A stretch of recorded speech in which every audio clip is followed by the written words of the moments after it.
کچھ بھی نہیں انسان کے ہاتھ۔ اور وہ دیکھیے کیسا حکیم و علیم ذات، کیسی باخبر ذات، اس نے کس طرح اس پورے نظام کو نہ صرف پیدا کیا ہے بلکہ اس کا کنٹرول بھی اس کے ہاتھ میں، اور وہ چلا رہا ہے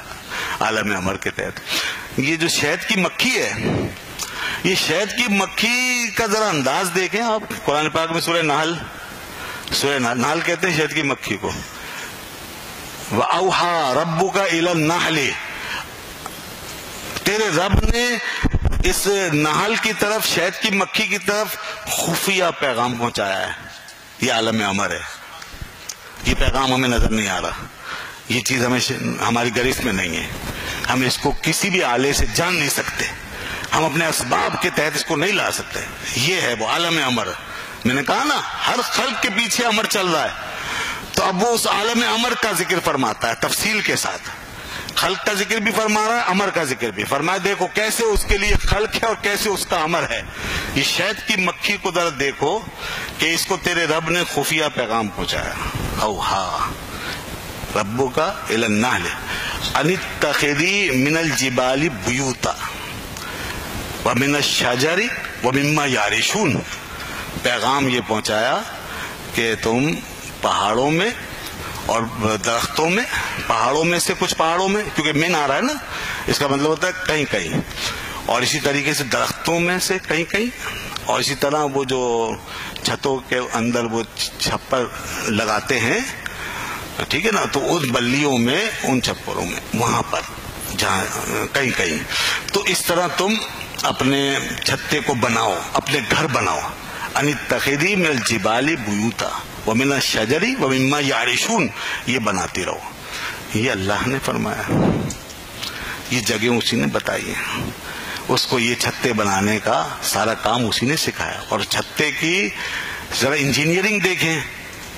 چھتے کی ذرا آپ انجینئرنگ دیکھیں، اس کی کیلکولیشن دیکھیں، اس کی ڈیزائننگ دیکھیں، اس میں میتھمیٹکس دیکھیں، وہ سارے جو خانے ہوتے ہیں سب برابر ہوتے ہیں، اور اپنے ایک خاص زاویے سے وہ بناتی ہے اور اس کو بچاتی ہے، اور اس میں سارے خانے برابر ہوتے ہیں۔ اس میں اس کی جیومیٹری وغیرہ دیکھ لیجیے، اس میں بڑی باریکیاں۔ خیر اس کے بعد پھر فرمایا ثم کلی، پھر اس کے بعد ہم نے مزید اس سے یہ کہہ دیا ثم کلی من کل الثمرات، پھر تم ہر قسم کے پھل پھولوں سے کھاؤ، اس سے رس لے لو، پھر وہ وہاں سے لیتی ہے۔ اس کے بعد فرمایا پھر اس کے بعد ثم کلی من کل الثمرات، ہر قسم کے پھل پھولوں سے تم یہ لو، اور لینے کے بعد پھر واپس جاؤ۔ فصلوں کی سبل ربی کی ذللا، فصلوں کی سبل ربی کی ذللا، یہ تیسری ہدایت۔ اس کے بعد واپس جاؤ ان راستوں پہ جو تمہارے رب نے تمہارے لیے آسان کر دیے، تم ان راستوں پہ جو تمہارے رب نے آسان کر دیے ان پہ چلتے ہوئے واپس چلے جائے۔ یہ غور فرمائیے آپ، یہ شہد کی مکھی کو یہ ایک مثال دی گئی ہے کہ کس طریقے سے ہدایت دی گئی ہیں۔ اللہ فرماتا ہے یہ ہم نے خفیہ پیغام، ایک کوڈ ہے، ایک خفیہ پیغام رسانی ہے، ایک خفیہ میسج ہے، جیسے آپ کے میسیجز ہوتے ہیں لوگوں کے سامنے آنے والے بھی ہوتے ہیں، خفیہ بھی ہوتے ہیں۔ تو اللہ ہر چیز کا خالق و مالک ہے، اس کی جیسی تدبیر کوئی نہیں کر سکتا۔ کس طرح اس نے چھوٹے سے کیڑے کے اندر یہ چیز ڈالی اور کیسے وہ کام کر رہے ہیں، اور